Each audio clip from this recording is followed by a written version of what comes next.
You stand on the observation deck of Thraxis Prime's orbital platform, your breath fogging the reinforced transparisteel as you watch humanity's greatest mistake unfold before your eyes.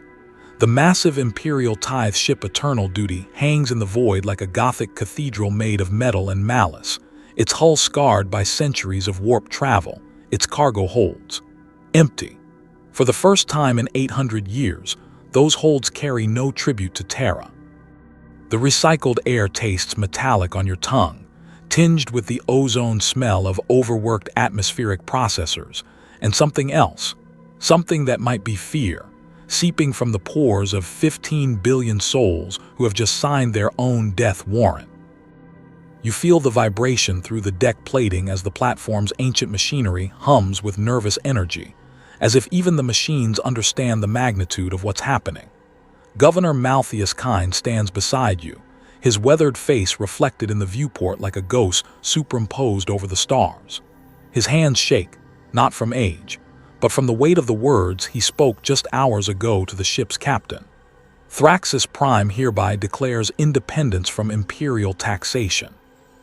We will no longer bleed ourselves dry to feed an empire that gives nothing back. You want to tell him he's wrong. You want to explain that the Imperium gives everything back.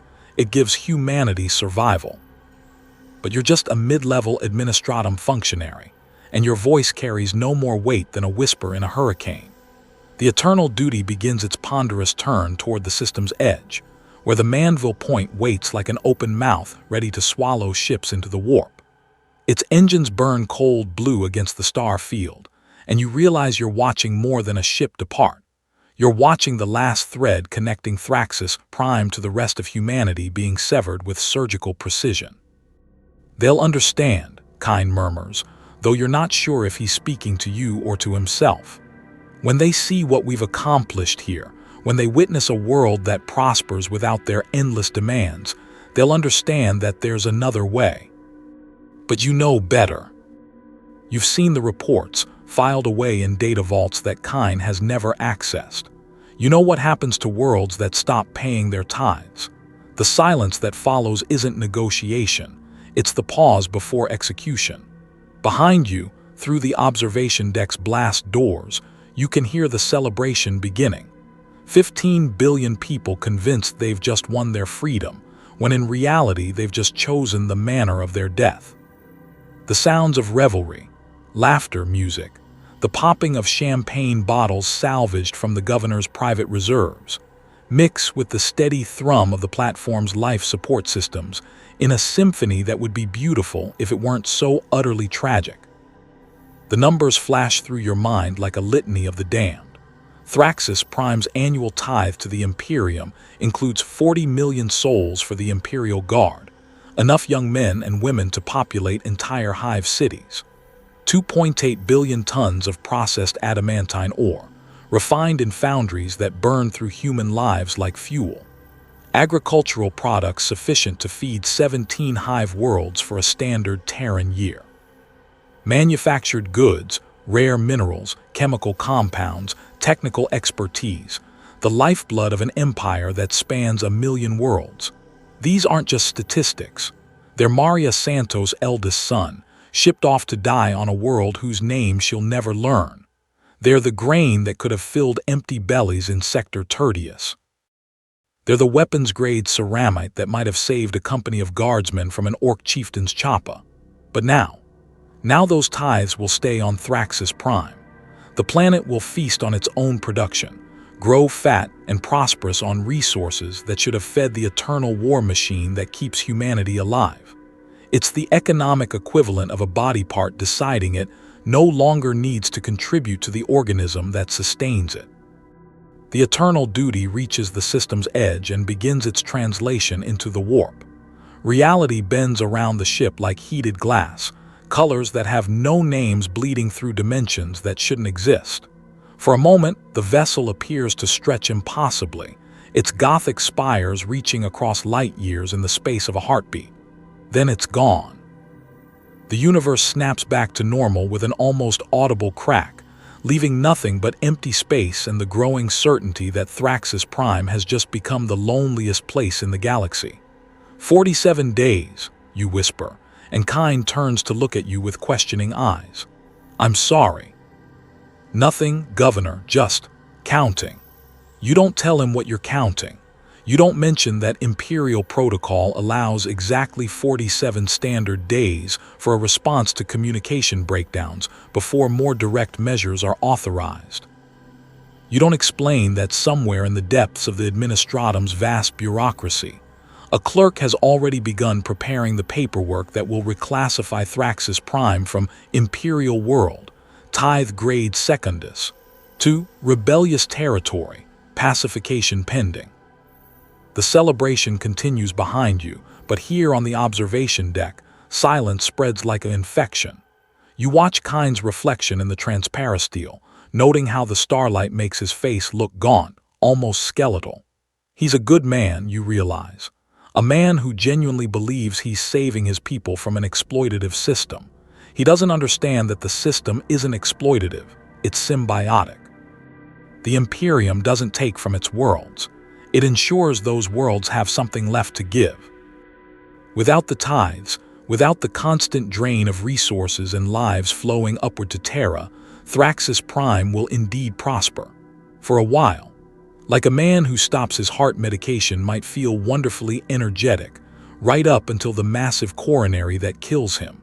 You press your palm against the cool transparisteel and close your eyes, trying not to think about what's coming. But the knowledge burns in your mind like a brand. In 47 days, the Imperium will respond to Thraxis Prime's declaration of independence, not with negotiation, not with understanding, not with the diplomatic recognition that Kind expects. The Imperium will respond with silence. And in the grim darkness of the far future, silence is the cruelest weapon of all. Behind you, someone starts singing an old Thraxian folk song about freedom and the dawn of a new age. The irony tastes like blood in your mouth. You've spent your entire career swimming in numbers, drowning in the endless tide of reports and requisitions that flow through the Administratum like blood through arteries. But tonight, as you sit in your cramped office 3 levels below the celebration, those numbers take on a weight that threatens to crush you beneath their significance. Spread across your desk are the tithe assessments for Thraxis Prime, not the sanitized versions that Governor Kind sees, but the raw data that reveals exactly what this world means to the Imperium.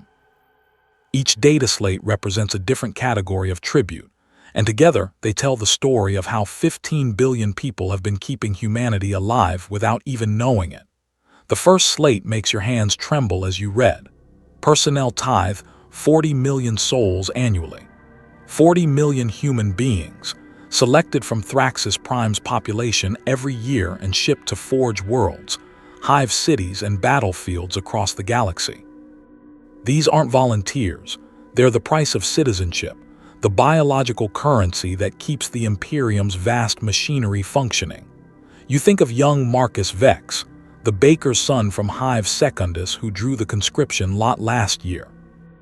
His mother wept for 3 days, not because her son was going to die. Death, at least, would be quick, but because he was going to disappear into the grinding anonymity of Imperial service, becoming just another number in someone else's ledger. Marcus might end up as a factory worker on a Forge world, breathing toxic fumes for 12-hour shifts until his lungs give out. He might become a PDF trooper on a world under constant siege by orc raiders, living in trenches that smell of corpse starch and fear. Or, if he's unlucky, he might join the Imperial Guard and learn what it means to die for an emperor he'll never see on worlds he can't pronounce. But Marcus represents just 1/40 millionth of Thraxis Prime's annual sacrifice. Multiply his story by 40 million, and you begin to understand the true scale of what's being withheld from the Imperium. The second slate burns your eyes with its implications. Material tithe, 2,847,000,000 tons refined adamantine annually. Nearly 3 billion tons of the hardest substance known to humanity, extracted from Thraxis Prime's deep mines by workers who rarely see natural sunlight. This isn't just metal, it's the backbone of Imperial infrastructure. Every Space Marine's power armor contains adamantine from worlds like this one. Every Imperial Navy vessel relies on adamantine-reinforced hull plating to survive the horrors of the void. Every Hive city's foundation rests on adamantine supports that prevent the entire structure from collapsing under its own impossible weight. Without Thraxis Prime's adamantine, 17 Forge worlds will be forced to reduce their production quotas. Shipyards across 3 sectors will slow their construction schedules. Armament factories will run short of the materials needed to build bolters, chainswords, and the 10,000 other tools of war that keep humanity's enemies at bay. You lean back in your chair and feel the weight of the Hive city above you. Hundreds of levels of habitation blocks, factories, and administrative offices, all supported by adamantine beams forged from the blood and sweat of people like Maria Santos. She works in Foundry Complex Gamma 7, a vast industrial cathedral where the temperature never drops below 40 degrees Celsius and the air shimmers with metallic dust. Maria has worked there for 23 years, has watched her husband die of lung rot and her eldest daughter disappear into the personnel tithe. She doesn't know that the adamantine she helps refine will become the hull plating of a battle barge that will one day save 100 worlds from chaos incursion. She only knows that the work is hard, the pay is adequate, and the alternative is starvation. But Maria's sacrifice, multiplied across millions of workers, creates the industrial might that keeps the Imperium alive. Without it, the galaxy's most vital construction projects grind to a halt. The third slate makes you want to vomit. Agricultural tithe sufficient to feed 17 Hive cities for one standard year. You've seen those Hive cities, towering monuments to human desperation where billions of people live stacked like cordwood in hab blocks that stretch from the planet's surface to the edge of its atmosphere. Each one is a closed ecosystem sustained by shipments of processed protein, reconstituted grain, and vitamin supplements from agricultural worlds like Thraxis Prime. The numbers are staggering. 17 Hive cities, roughly 40 billion people. All of them dependent on food that Thraxis Prime will no longer provide. In the cold mathematics of Imperial logistics, this means that 40 billion human beings will have to find sustenance elsewhere, or die. You picture the cargo holds of transport ships that will never arrive at their destinations, holds that should have been filled with protein paste and vitamin wafers, and the countless other barely edible substances that keep Hive dwellers alive. You imagine the food riots that will begin when the reserves run low, the desperate parents who will watch their children waste away while they wait for shipments that will never come. The administratum will find other sources, of course. They always do. Agricultural worlds will be pressed to increase their quotas. New colonies will be established on previously ignored planets. The machine will adapt as it always has. But adaptation takes time, and time means death for those caught in the transition. You flip to the fourth slate and feel something cold settle in your stomach. Manufactured goods, 847 categories of essential Imperial equipment. This isn't just about raw materials anymore. It's about the specialized knowledge and industrial capacity that can only be found on worlds like Thraxis Prime.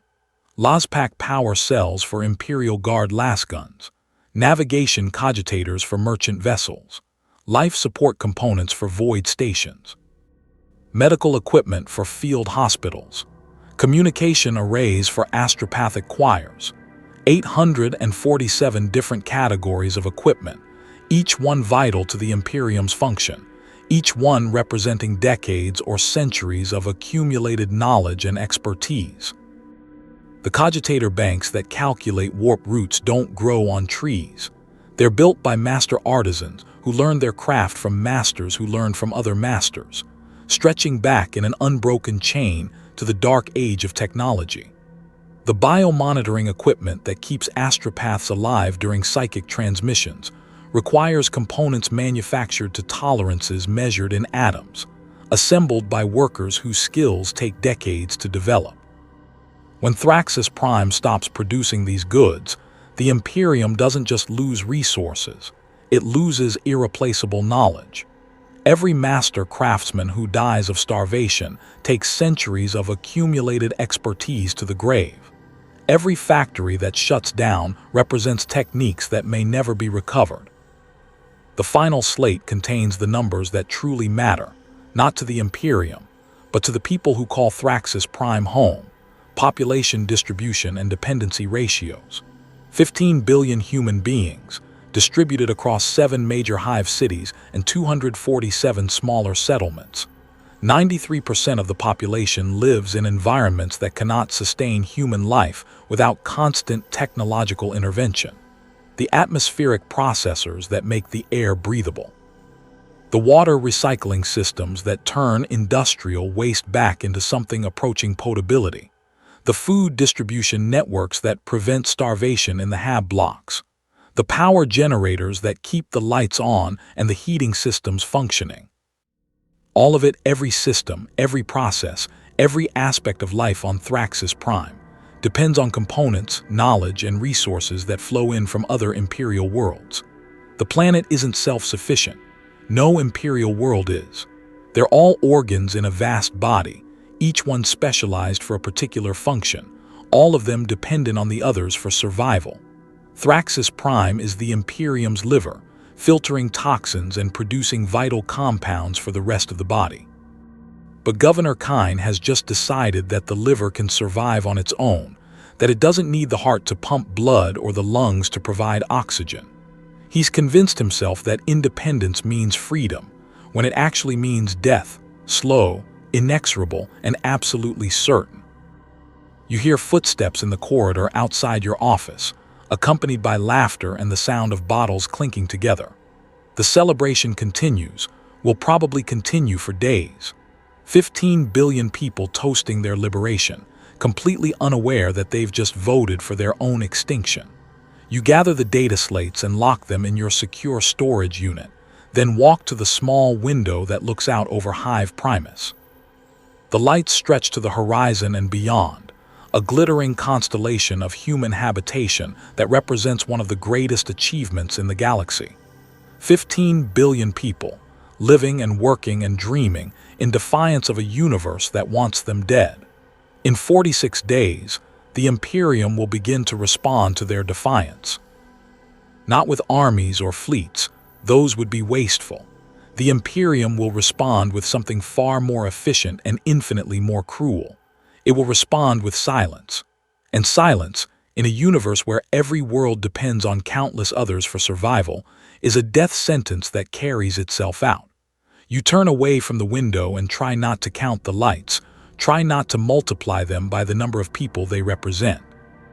But the numbers follow you into sleep, where you dream of empty cargo holds and silent communication arrays, and 40 billion people slowly starving in hive cities that Thraxis Prime will never feed again.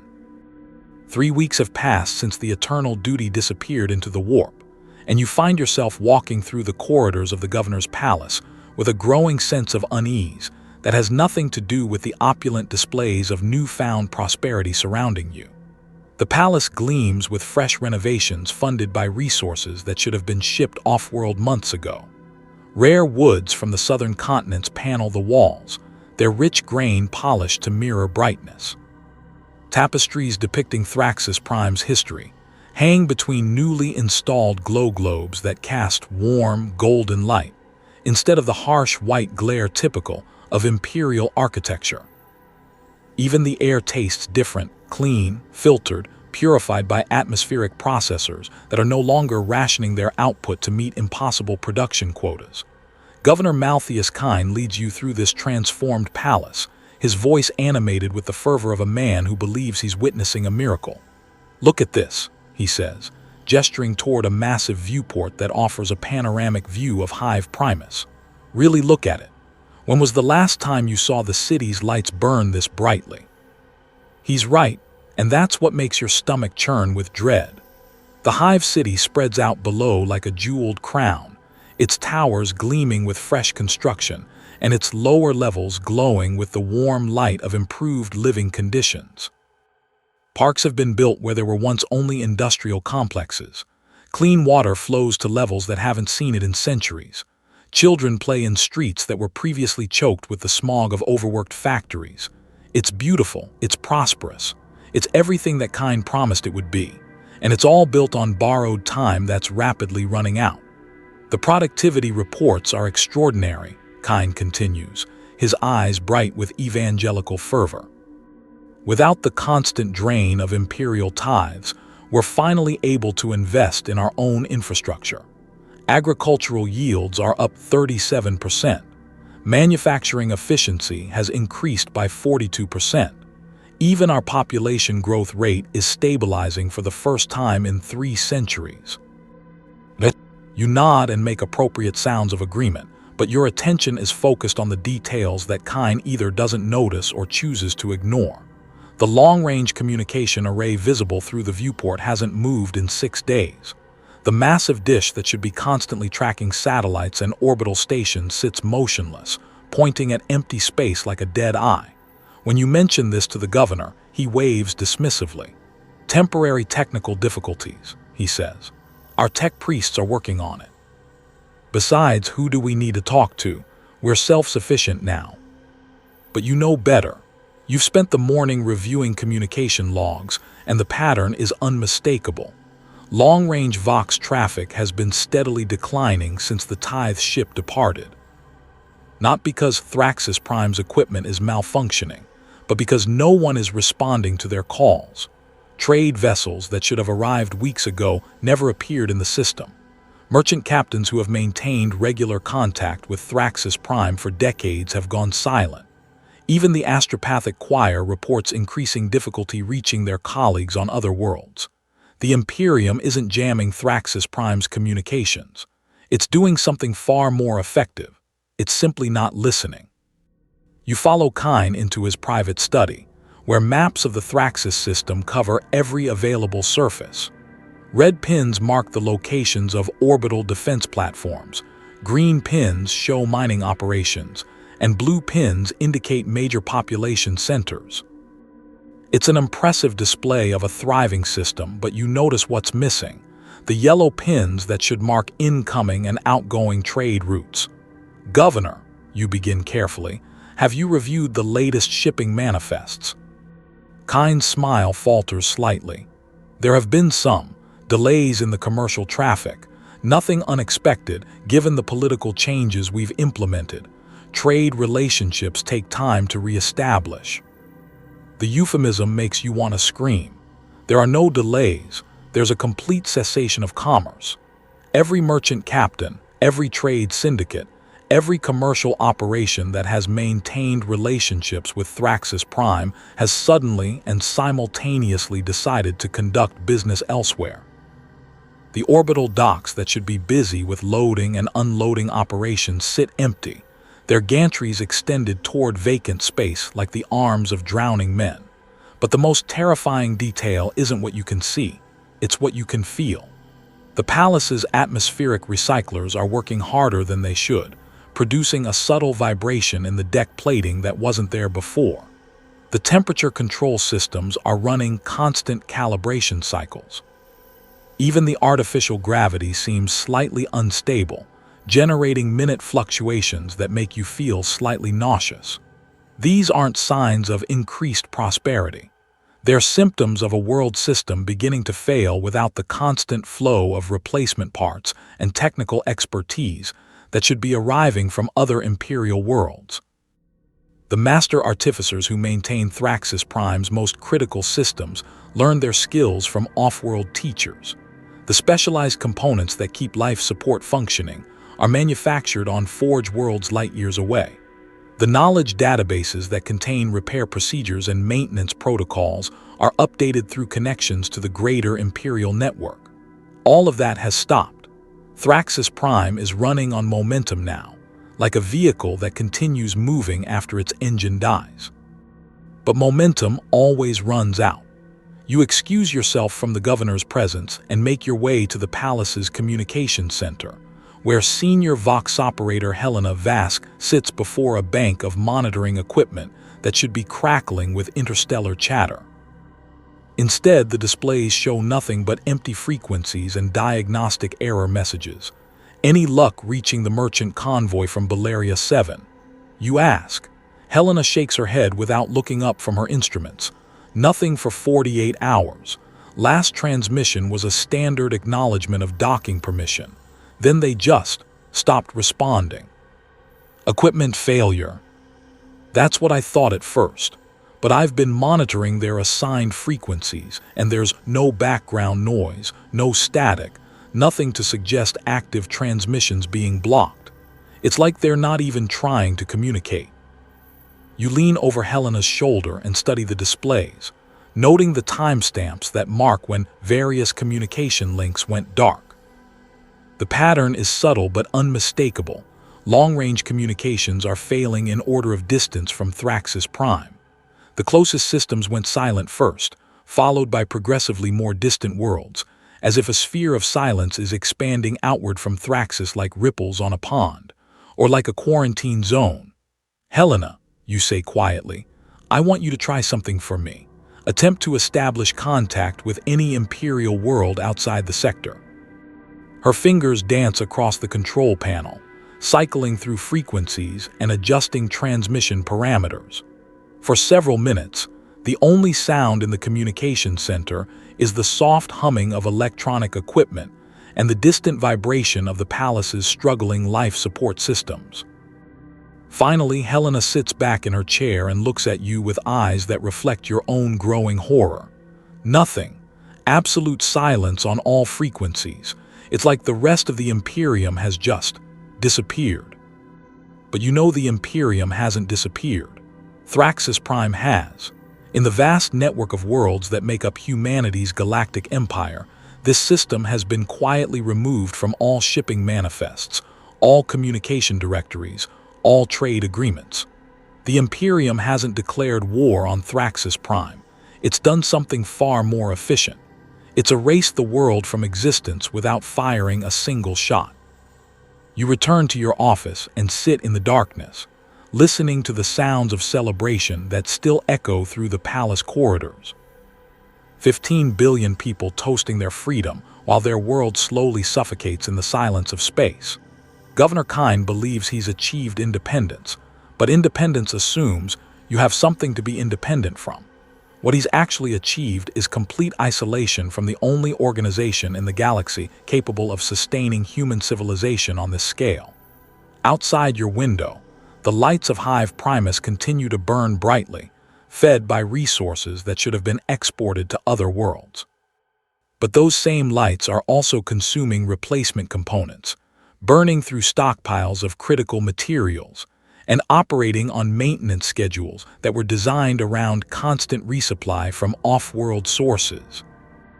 In 24 days, the Imperium's official response period will expire, but you're beginning to understand that the response has already begun.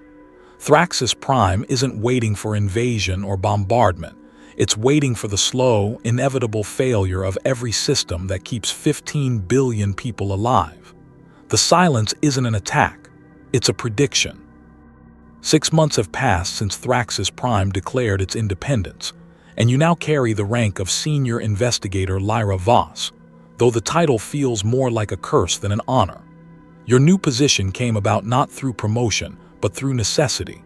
The previous senior investigator died in what the official reports list as an unfortunate industrial accident involving atmospheric processor maintenance. The truth is considerably more disturbing. You stand in the wreckage of what was once the office of General Harkin Valdris, former commander of Thraxis Prime's planetary defense force. The room looks like it was hit by a localized earthquake, furniture overturned, wall panels buckled, and a suspicious scorch mark on the ceiling that suggests some kind of energy weapon discharge. But the most telling detail is what's missing. General Valdris himself, along with every record of the meeting he was supposed to attend when this accident occurred. This is the 7th such incident in as many weeks.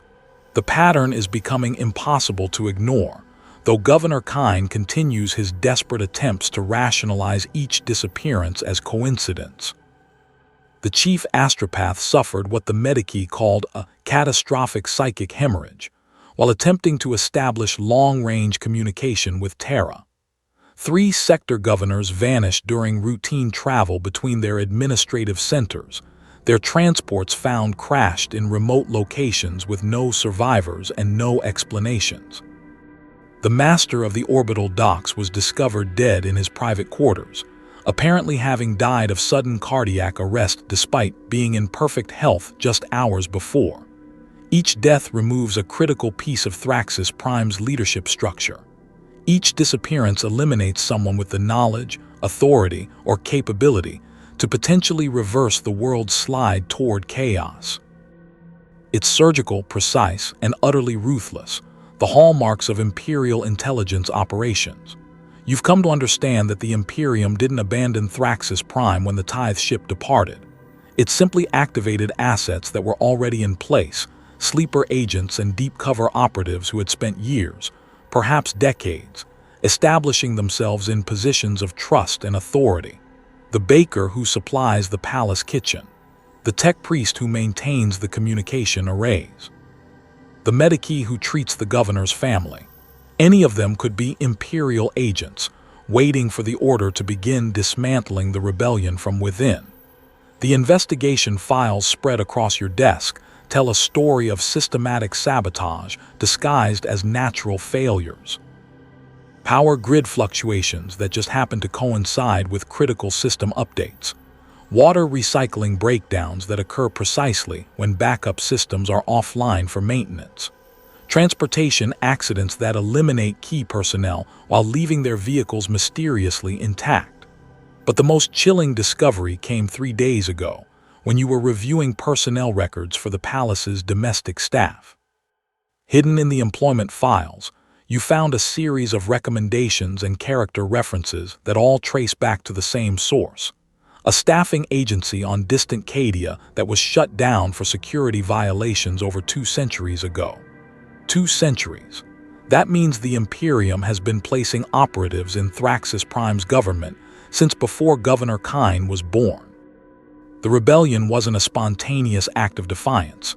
It was a carefully orchestrated experiment, designed to test exactly how quickly a world could destroy itself without Imperial support.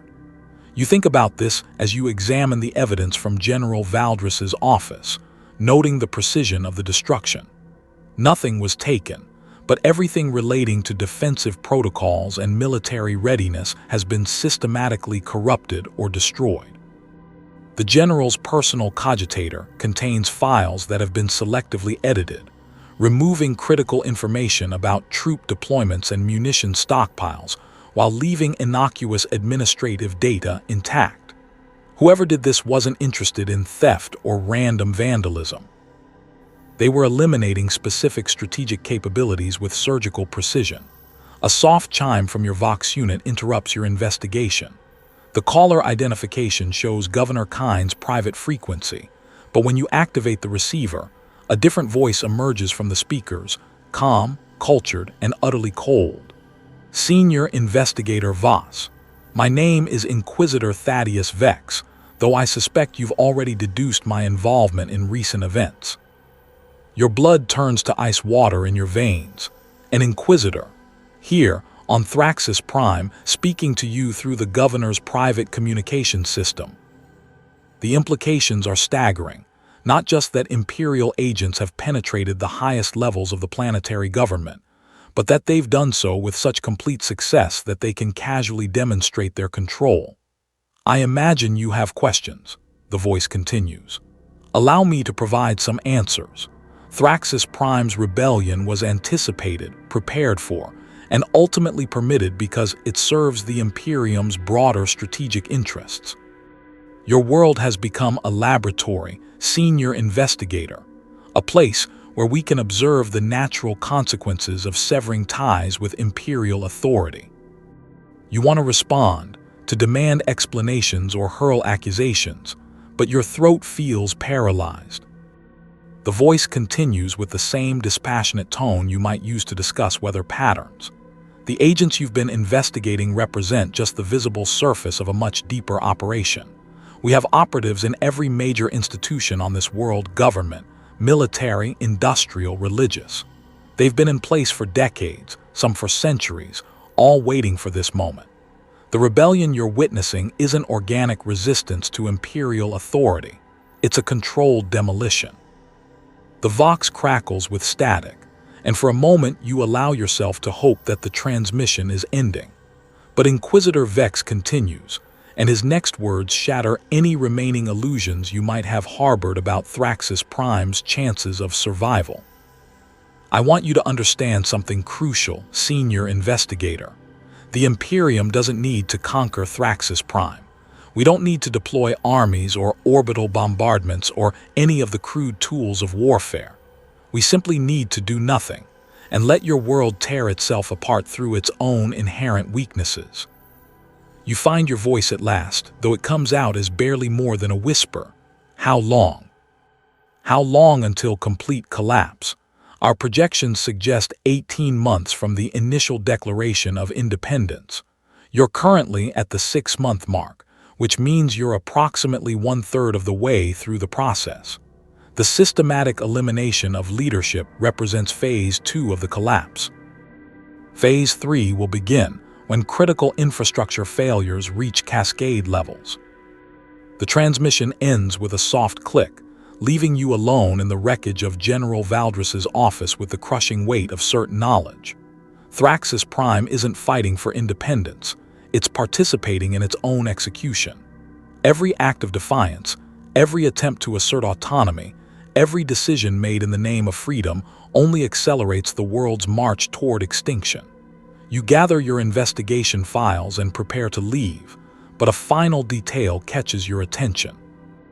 On General Valdris's desk, partially hidden beneath the debris, lies a single data slate containing what appears to be a personnel roster for the Planetary Defense Force. But when you examine it more closely, you realize it's not a roster, it's a target list. Names, positions, and elimination schedules for every key military officer on Thraxis Prime. General Valdris's name appears at the top of the list, with a notation beside it that makes your blood run cold. Terminated schedule maintained. Below his name, dozens of others are listed, many of them already marked with similar notations. Your own name appears near the bottom of the list, accompanied by a timestamp that suggests your elimination is scheduled for some time in the next few weeks. But the most terrifying entry is the last one on the list. Governor Malthius Kine elimination deferred pending Phase 3 initiation. The Imperium isn't going to kill Governor Kine. They're going to let him live long enough to witness the complete destruction of everything he thought he was saving. They're going to make him watch 15 billion people die as a direct consequence of his decision to defy Imperial authority. It's not just execution, it's education. A lesson written in the bones of the dead, broadcast across the galaxy to ensure that no other world ever makes the same mistake. You leave General Valdris's office and walk through corridors that suddenly feel like the passages of a tomb. Every face you see might belong to an Imperial agent. Every conversation might be monitored. Every decision might be influenced by operatives who have spent lifetimes preparing for this moment. Thraxis Prime hasn't rebelled against the Imperium. It's been consumed by it, digested from within by an organization so vast and patient that it can spend centuries positioning pieces for a single, devastating move. The rebellion was never real. It was just another form of Imperial control, designed to demonstrate the futility of resistance while eliminating a world that had outlived its strategic usefulness. And you're trapped in the middle of it, watching it unfold with the terrible clarity of someone who understands exactly how it will end. You are Maria Santos, 43 years old, factory worker, mother of 2 surviving children, and you are about to learn what it means to die slowly in the darkness between the stars. Your shift at Foundry Complex Gamma 7 ended 3 hours ago, but you haven't left the facility. None of the workers have. You stand with 2,000 others in the main assembly hall, listening to Foreman Callis explain why the adamantine refineries have shut down for the 3rd time this month. His voice echoes off the vast metal walls, but his words blur together into meaningless noise because you already understand what's happening. The foundry is dying. Not from enemy action or natural disaster, but from something far more insidious, the slow strangulation of a system that was never designed to sustain itself. Temporary maintenance issues, Callus says, but you can see the fear in his eyes. You've worked in this foundry for 23 years, have watched your husband die of lung rot and your eldest daughter disappear into the Imperial Guard's recruitment quotas. You know the difference between temporary setbacks and permanent failure. The heat exchangers that keep the refineries operating require specialized coolant manufactured on a forge world 6 sectors away. The atmospheric processors that make the air-breathable need filter elements produced in orbital factories above distant Cadia. The power generators that feed the entire complex run on fuel cells designed by tech priests, whose knowledge was accumulated over millennia of collaboration with colleagues across the galaxy. All of that has stopped coming. The supply ships that should arrive monthly haven't been seen in over 8 months. The technical support teams that once provided regular maintenance expertise departed with the last Imperial Tithes ship and never returned. Even the instruction manuals and technical documentation are stored in databases that connect to the greater Imperial network, a network that Thraxis Prime can no longer access. You think about this as you walk home through streets that grow darker each night. The public lighting systems are failing in cascading waves, starting with the outermost districts and working their way inward toward the Hive's core. Not because they're being turned off, but because the replacement bulbs, the power couplings, and the maintenance expertise needed to keep them functioning simply aren't available anymore. Your HAB unit is on level 847, high enough to still have intermittent power, but low enough that the water recycling systems work only sporadically. You climb the stairwells. The elevators stopped functioning weeks ago, and try not to breathe too deeply. The air tastes wrong, tinged with chemical compounds that should have been filtered out by atmospheric processors that no longer have replacement parts. At home, your remaining children wait for you in the dim light of a single glow globe running off battery power. Tamaz is 14, old enough to understand what's happening but young enough to still ask questions you can't answer. Alina is 9, and she's been sick for a week with symptoms that the medici can't properly diagnose, because their diagnostic equipment requires components that are no longer available. "Mama," Alina whispers as you hold her fevered body against your chest. "Why is everything breaking?"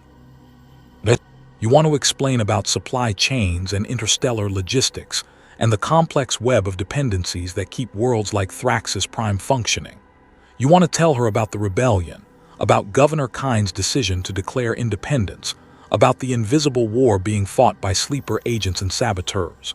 But Alina is 9 years old and dying of treatable diseases that can't be treated because the medicine ran out last month. So instead, you lie. It's just temporary, Mija. Everything will be better soon. But as you speak these words, the lights in your HAB unit flicker and die. Through your small window, you can see similar failures rippling across the Hive city like dominoes falling in slow motion. The great civilization that your people built over centuries is experiencing cascade failure, each breakdown triggering 3 more in an accelerating spiral toward complete collapse. The water stops flowing first. Not all at once, but in stages. Reduced pressure, then intermittent supply, then nothing but dry pipes and the smell of stagnant pools somewhere in the building's depths. You join the queues that form around the emergency reservoirs, waiting in lines that stretch for kilometers as 15 billion people compete for access to water that was never intended to sustain more than a fraction of the population. The fights begin on the 3rd day without water. Not organized violence, but desperate scuffles between neighbors who have known each other for decades. Mrs. Kowalski from the HAB unit next door, who used to bring you soup when Alina was sick, now eyes your family's water rations with naked hunger.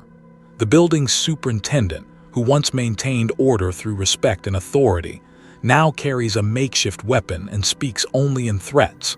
But the worst part isn't the thirst or the hunger or even the growing violence. The worst part is the silence. The constant background hum of a functioning Hive city, the ventilation systems, the power generators, the transportation networks, has faded to nothing.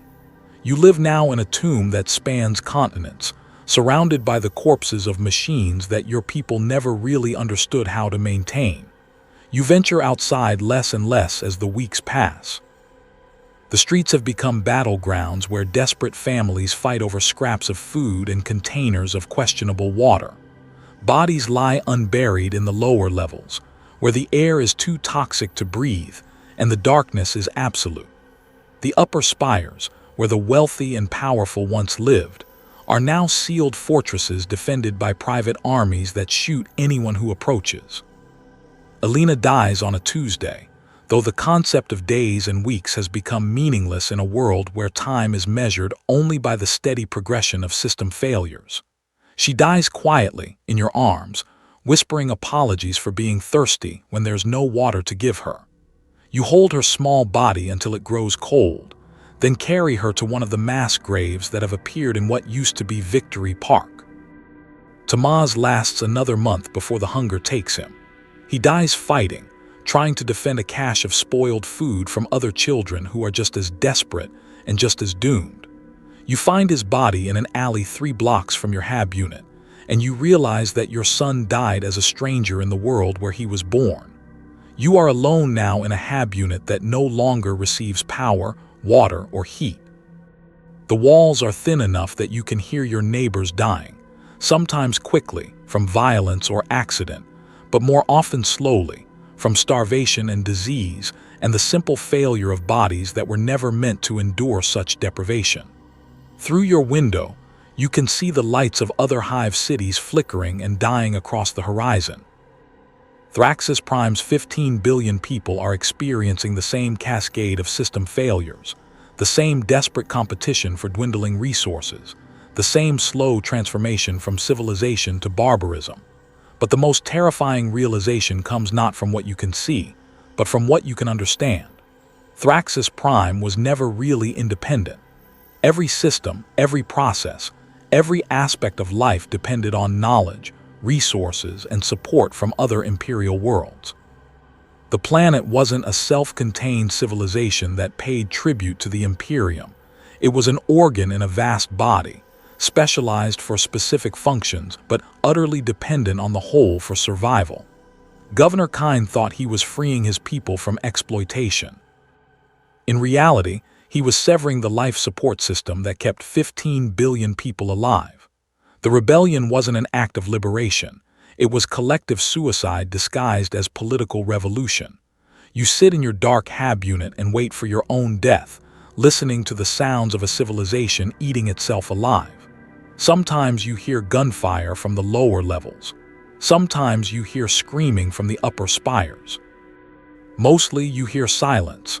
The silence of machines that have stopped working, of voices that have stopped speaking, of a world that has stopped being human. Outside your window, Thraxis Prime turns beneath alien stars, its cities dark, its people dead or dying, its rebellion finally complete. The Imperium didn't need to destroy this world. It simply removed the artificial life support that made human civilization possible and let nature take its course. The universe has no mercy for those who think they can survive alone, and in the grim darkness of the far future, the universe always collects what it's owed. 5 years have passed since Thraxis Prime declared its independence from Imperial taxation, and you now stand on the bridge of the Imperial Navy vessel Righteous Fury as it translates back into real space at the edge of the system that once housed 15 billion human souls. You are Commander Valerius, and you have come to witness the final lesson. The transition from warp to real space is always disorienting, but this time the sensation is accompanied by something far more disturbing: absolute silence. Your ship's auspex arrays sweep across the Thraxis system, searching for the electronic signatures that should indicate active civilization. Orbital platforms broadcasting identification codes, planetary defense grids maintaining protective screens, merchant vessels following established traffic patterns. Instead, your instruments detect nothing but the cold radiation of dead stars and the slow tumble of debris that was once a thriving interstellar civilization. Report, you command, though you already know what your officers will find. Sensor operator Thera turns from her station with eyes that have seen too many dead worlds. Orbital platforms are dark and drifting, Commander. No power signatures, no communication signals, no signs of active systems. The planetary defense grid appears to have shut down approximately 3 years ago. 3 years. That means Thraxis Prime's military capabilities failed in the second year of the rebellion, long before the population finished dying. Your ship could have translated into orbit around the planet and broadcast recruitment advertisements, and no one would have had the power or equipment to stop you. What about the planet itself? Minimal energy output from the surface. Background radiation is elevated but not critical. Atmospheric composition shows elevated toxin levels consistent with massive industrial failure. No organized light patterns visible from orbit. No organized light patterns. That single phrase contains the entire story of Thraxis Prime's rebellion. A world that once blazed with the illumination of 7 major Hive cities and hundreds of smaller settlements now lies dark beneath its roiling clouds, as lightless as any tomb world in the eastern fringe. You order the ship to assume orbital position above what your charts identify as Hive Primus, though the designation seems almost mockingly inappropriate now. Through the bridge's main viewport, you can see the remains of what was once the system's administrative center, a towering spire of metal and ceramic that stretched from the planetary surface to the edge of the atmosphere. The spire is broken now, its upper sections collapsed into rubble that carpets the surrounding landscape. What remains standing looks like the skeleton of some impossible beast, its framework exposed to the toxic atmosphere and corroded by 5 years of neglect. Occasionally, you catch glimpses of movement in the ruins, scavengers perhaps, or the last desperate survivors picking through the bones of their own civilization. Commander, your communications officer reports, I'm detecting scattered Vox transmissions from the surface. Weak signals, heavily distorted but definitely human in origin. Can you establish contact? Attempting now, sir. The Vox speakers crackle with static, and then a voice emerges from the chaos, thin, desperate, and barely recognizable as human speech. Anyone out there, please respond. Hive Secundus is gone, completely overrun. We're running out of. Please, if anyone can hear this. The transmission dissolves into static, then silence. You wait for several minutes, but no further communications emerge from the planet's surface. 15 billion people reduced to scattered voices crying into the void, their words lost among the electronic ghosts of dead machines. But the most chilling discovery comes when your tech adepts begin analyzing the debris field that orbits Thraxis Prime like a ring of broken dreams. The wreckage isn't random, it's organized, arranged in patterns that suggest systematic dismantling rather than chaotic destruction.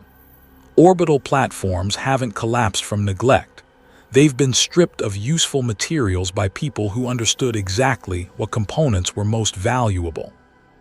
Someone down there has been harvesting the orbital infrastructure, probably to maintain life support systems in whatever enclaves of survivors remain.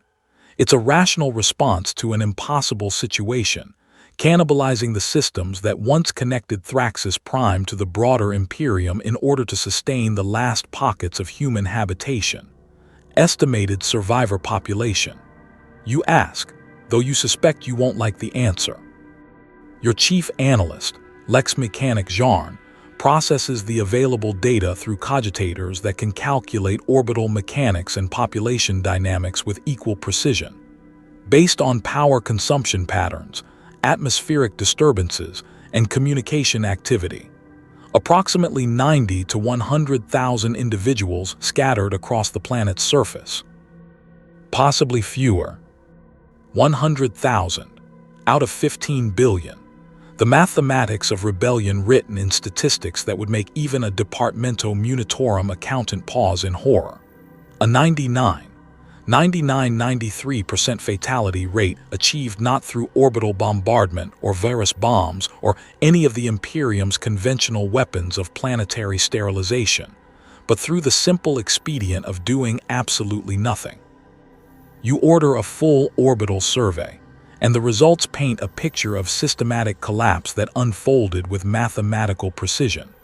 The major Hive cities died first, their populations too large and too dependent on complex life support systems to survive extended isolation. The smaller settlements lasted longer, but eventually succumbed to the same cascade failures that claimed their larger neighbors. The final survivors appear to be clustered around geothermal sites and natural water sources, living in conditions that can only be described as pre-industrial subsistence. "Commander," your astropath reports, his voice strained with the effort of long-range psychic communication, "I'm receiving instructions from Segmentum Command. We're to establish a monitoring station in the outer system and begin broadcasting the Thraxis Incident files on all commercial frequencies." The Thraxis Incident. That's what the Administratum has chosen to call it, not a rebellion or a war or even a tragedy, but an incident, as if 15 billion deaths were nothing more than a clerical error that needs to be noted in the proper ledgers. But you understand the deeper purpose behind the designation. Thraxis Prime isn't being mourned, it's being used. Every merchant captain who receives the broadcast files will carry them to other worlds, spreading the story of what happens when planets decide they no longer need Imperial protection.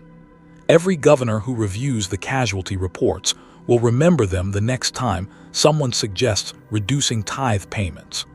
Every citizen who learns about Thraxis Prime's fate will understand exactly what independence from the Imperium actually means. The dead world below serves as a more effective deterrent than an entire fleet of battleships. It's a monument to the futility of resistance that can be seen from space, a lesson written in the bones of the dead and broadcast across the galaxy for all to witness. You think about Governor Malthius Kine as you watch the ruins of Hive Primus rotate beneath your ship. Intelligence reports suggest he survived almost to the end, maintained in a heavily fortified bunker complex while his world died around him. The Imperium could have eliminated him at any point. Your agents certainly had the capability, but they chose to let him live, let him witness every stage of the collapse he had initiated. He died finally in the 4th year of the rebellion, not from assassination or accident, but from simple despair. The man who thought he was liberating his people lived long enough to count their corpses, to watch 15 billion souls perish as a direct consequence of his decision to defy Imperial authority. It was the cruelest possible punishment and the most educational. Your ship completes its survey and begins the journey back to the system's edge, where the warp-capable courier vessel Swift Judgment waits to carry your reports back to Segmentum Command. The data you've collected will be analyzed, categorized, and filed in archives where future generations of Imperial officers can study the Thraxis Incident as a textbook example of controlled system collapse. But as Thraxis Prime shrinks behind you, reduced once again to nothing more than a dim star in an ocean of darkness, you realize that the most important lesson isn't contained in any report or data file. The most important lesson is the one that every Imperial citizen learns when they hear this story. The Imperium's protection isn't oppression disguised as benevolence.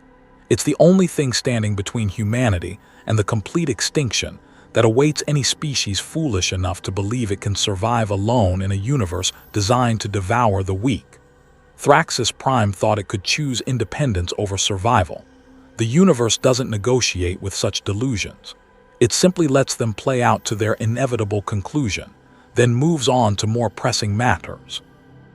In the grim darkness of the far future, there is no freedom, only the choice between service and extinction, and the galaxy is littered with the bones of those who chose poorly. You return now to where this story began, standing on an observation deck, watching ships move through the darkness between stars. But this time, you're aboard the merchant vessel Prophet's Edge, and the viewport shows not the departure of the last Imperial Tithes ship, but the arrival of the first one to visit the Thraxis system in over 5 years. The ship that emerges from the warp isn't the eternal duty. That vessel was reassigned to more productive routes years ago. This is the Imperial Redemption, and its cargo holds contain not tribute collected from Thraxis Prime, but supplies intended for the small Imperial monitoring station that now orbits the dead world like a metallic moon. You are Navigator Tertius Octavian, and you have spent the last 3 months carrying news of the Thraxis Incident to 17 different star systems. At each stop, you've watched the faces of planetary governors and administratum officials as they reviewed the casualty reports, the timeline of collapse, the meticulous documentation of how 15 billion people died in the darkness between the stars. The reactions are always the same: shock, followed by horror, followed by the grim understanding that Thraxis Prime's fate awaits any world foolish enough to believe it can survive without Imperial support. But the most disturbing aspect of your journey isn't the fear you've witnessed, it's the relief. In system after system, you've encountered worlds that were teetering on the edge of rebellion, populations pushed to the breaking point by seemingly impossible tithe demands. The story of Thraxis Prime doesn't fill these people with despair. It fills them with gratitude for the burden they've been allowed to bear, because at least they're still alive to bear it. The Imperium's genius lies not in its cruelty, but in its patience. For 10,000 years, it has maintained humanity's existence through the simple expedient of making survival more attractive than resistance. The tithes aren't theft. They're insurance premiums paid to the only organization in the galaxy capable of keeping human civilization functioning on an interstellar scale. You think about this as you watch the monitoring station conduct its lonely orbit around Thraxis Prime's corpse. The station isn't large, perhaps 50 personnel, mostly tech adepts and communications specialists whose job is to ensure that the dead world story continues to spread throughout the sector. They maintain a constant broadcast schedule, transmitting detailed records of the Thraxis Incident to any vessel that enters the system. The broadcasts serve multiple purposes. They warn approaching ships that the planet is no longer a viable destination for trade or resupply. They provide documented evidence of what happens when worlds attempt to secede from Imperial authority. Most importantly, they ensure that Thraxis Prime's death serves the greater good by preventing similar tragedies on other worlds. It's a mercy of sorts, allowing the dead to protect the living through the power of their example. Your astropath has received the latest intelligence reports from the Sector Command, and the data reveals the true scope of Thraxis Prime's impact on Imperial stability. In the 5 years since the rebellion began, attempted secessions have dropped by 87% across the sector. Tithe compliance has reached historic highs. Even worlds facing genuine hardship have chosen to negotiate with Imperial authorities rather than pursue independence. The message is clear. The Imperium offers harsh terms, but it does offer terms. The alternative is extinction so complete that entire civilizations simply vanish from the galactic record, leaving behind nothing but cautionary tales and monitoring stations. But perhaps the most profound lesson of Thraxis Prime lies in what the rebellion revealed about the nature of human civilization itself. The planet's collapse wasn't caused by Imperial sabotage or military action. It was caused by the fundamental interdependence that binds all advanced societies together. No world, no matter how populous or well-developed, possesses the complete range of knowledge, resources, and capabilities needed to sustain technological civilization in isolation. Thraxis Prime had 15 billion people, vast industrial complexes, centuries of accumulated knowledge, and abundant natural resources. None of it mattered once the world was cut off from the network of relationships that made all of it possible. The rebellion didn't fail because the Imperium crushed it. It failed because isolation is incompatible with the survival of complex societies. You peer through the viewport at the dead world below and try to imagine what it was like during those final months. 15 billion people slowly coming to understand that their Declaration of Independence was actually a suicide note. The growing realization that every system failure brought them closer to extinction. The desperate attempts to maintain civilization with salvaged parts and fading knowledge. The horror isn't that the Imperium allowed this to happen. The horror is that this is what happens naturally when human societies lose the connections that sustain them. Thraxis Prime didn't die because it defied Imperial authority. It died because it severed the relationships that kept it alive. In a sense, the rebellion succeeded completely. Thraxis Prime achieved perfect independence from Imperial taxation, Imperial oversight, and Imperial interference. The planet is now entirely self-governing, completely autonomous, and utterly free from external control. It's also entirely dead. Your ship completes its business at the monitoring station and prepares for departure, but as the Imperial redemption turns toward the system's edge, you take one last look at Thraxis Prime through the observation deck's viewport. The planet still turns beneath its poisoned sky, still orbits its ancient star, still maintains the basic physical processes that define a world. But it's no longer a human world. It's become something else, a monument to the folly of believing that freedom and survival can coexist in a universe designed to devour the weak. The warp translation begins, and reality bends around your ship like heated glass. But even as the Thraxis system disappears into the mathematical impossibility of warp space, you carry with you the knowledge of what you've witnessed. The story will spread, carried by navigators and astropaths, by merchant captains and Imperial officials, by anyone who needs to understand what independence actually costs in the grim darkness of the far future. Somewhere in the galaxy, on worlds whose names you'll never know, planetary governors are reviewing their tithe assessments and choosing compliance over rebellion. Somewhere else, populations pushed to the edge of desperation are remembering the fate of Thraxis Prime and finding the strength to endure another year of Imperial service. The dead world serves the living through the power of its example, ensuring that the lesson written in bones continues to protect humanity from its own suicidal impulses. In the end, that might be Thraxis Prime's greatest contribution to the Imperium, not the tithes it paid during centuries of loyal service, but the warning it provides through the completeness of its destruction. 15 billion people died to teach the galaxy a single, crucial lesson. In the grim darkness of the far future, there is no choice but war, because the universe has already decided what happens to those who choose peace.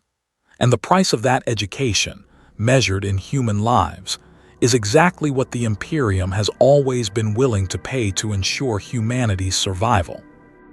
The galaxy is vast, cold, and utterly indifferent to human suffering, but it remembers the stories we tell and it learns from the prices we pay. Thraxis Prime paid the ultimate price, and in doing so it bought a lesson that might save 1,000 other worlds from making the same fatal mistake. That's not justice. That's not mercy. That's not even particularly moral. But in the grim darkness of the far future, it's the closest thing to hope that humanity is likely to find.